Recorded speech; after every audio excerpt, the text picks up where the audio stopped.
Avec un début de séance plutôt tranquille, il fallait s'attendre à un dénouement digne des meilleurs suspens. Mais il a fallu quand même patienter une bonne vingtaine de minutes avant que les meilleurs pilotes ne se lancent sur le circuit. C'est que la température de la piste était trop élevée et que la poussière y était trop abondante. Mais la suite a été palpitante. Au volant de sa Ferrari, Michael Schumacher a tôt fait de lancer le débat. Son temps de 1,18 et 661 millième est alors le plus rapide. David Coulthard fait encore mieux, mais l'Allemand reprend le dessus avec cette fois un chrono d'une demi-seconde inférieur à son précédent. Il reste à peine 11 minutes au calife quand Jacques Villeneuve sort enfin un lapin de son chapeau. 1 minute 18 et 108 millièmes. La foule acclame son enfant chéri, mais c'était sans compter sur l'acharnement de Schumacher.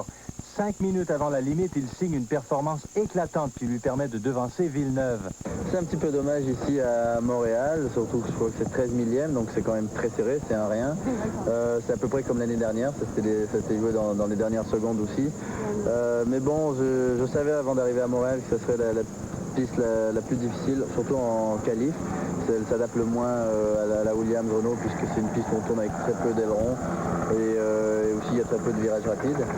Mais avec le plein d'essence, la voiture est bien plus performante, donc je suis assez en confiance pour demain. Dans la voiture, on a du mal à entendre ce que l'ingénieur dit dans la radio, donc on n'entend pas vraiment la foule non plus. On la voit du coin de l'œil quand on est en train quand on ralentit.